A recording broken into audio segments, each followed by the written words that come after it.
Okay, so what we're going to do when we set up and solve for these finding equations for the line of best fit, okay, you're going to follow these steps. So again, it requires your TI-89, so make sure you have that out.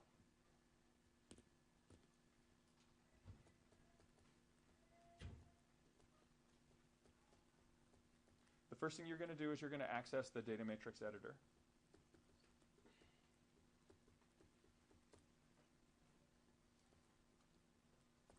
Okay, so right now, when you're looking at your calculator, okay, the data matrix editor is located in this apps button, this purple button here, and scroll down until you see it.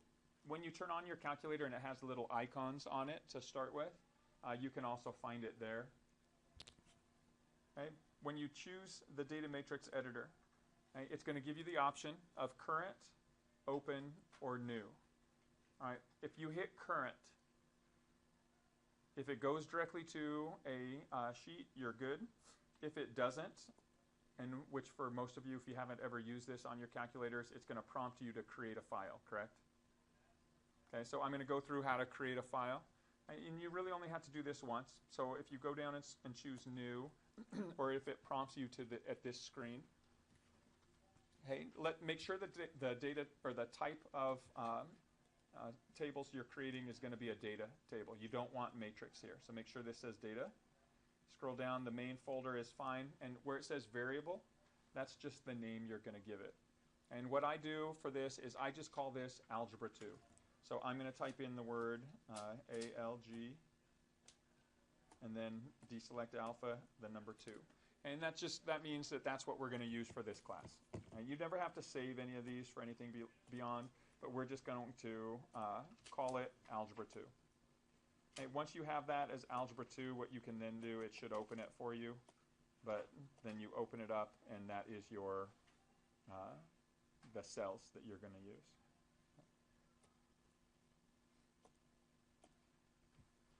All right, so once you get into that, you should be on this screen. Is there anybody who's still kind of waiting to get to this screen?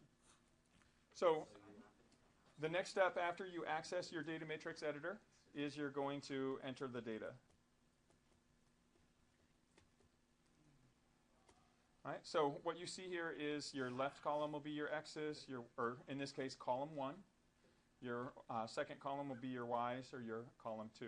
So you're just going to enter the data as it appears.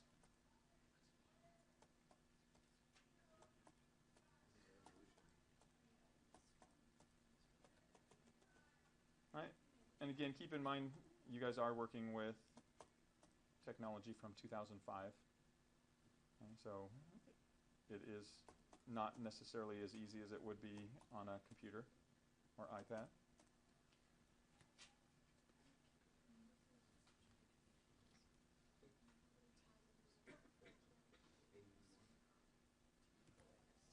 All right, so any questions on this? Accessing your data matrix editor, entering the data. All right, the next step is to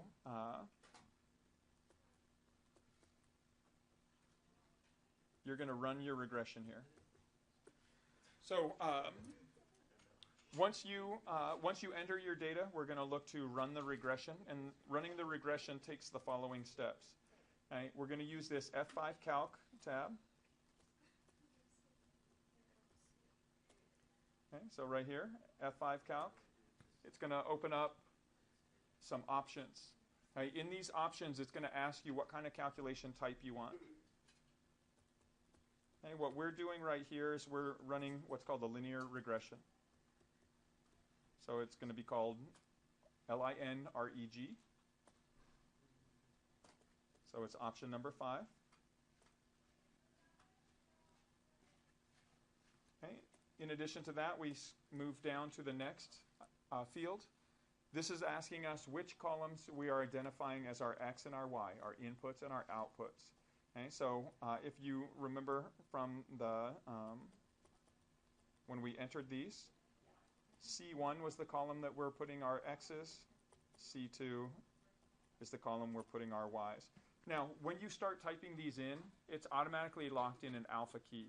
Okay, meaning if I type C, or if I type this key right here, it pulls up the C, but notice it's alpha locked. So if I want the number 1, I have to deselect and press 1. I can then move to the next field. Now it's no longer alpha locked, so I do have to hit the alpha key, C, and then 2. Okay, so what we're doing now is we're telling the calculator what we want it to run the regression for our inputs and our outputs. Okay, and then the last thing we're going to do is we're going to choose this option here to store the regression equation. Okay, so where it says store REGEQ right here, and you identify where you want it to store it to. What this does is it allows us to put it into our Y editor. So we can put it wherever we want in our Y editor. Easiest thing to do is just to choose Y1 of X. Okay? And if you're using Y1 of X for something and you need to keep it, you can put this into one of the other locations.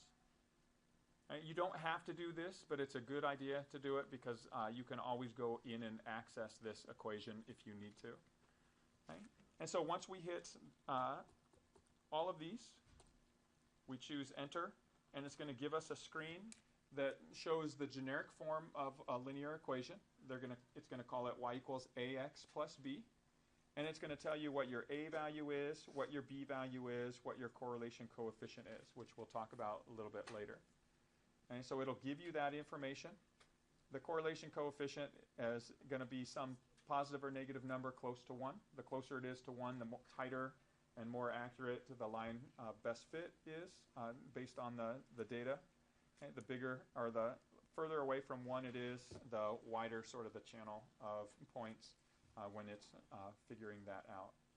Okay, so what we're going to do for this is we would take, here it asks for 2 decimal places, so we're going to take the 2 decimal places for each of these here. Okay, and so we get negative 0.80, so y equals negative 0.80x, and again when we look we have our b value is 50.73, so plus 50.73, and that would be our equation. Now let's say you ran this and then you lost that screen. You hit a button and the screen disappeared. Rather than having to go back in and go through all those steps, if you chose to store it to the Y1 editor, what you can always do is from your home screen, you can always just type in y1 of x and hit enter. It's going to pull the function that you just stored, and so now you can see the whole thing here. It has the constant first, but 50.73, our coefficient for x, if we scroll over, is negative 0.796, and so we have the whole thing here to use again.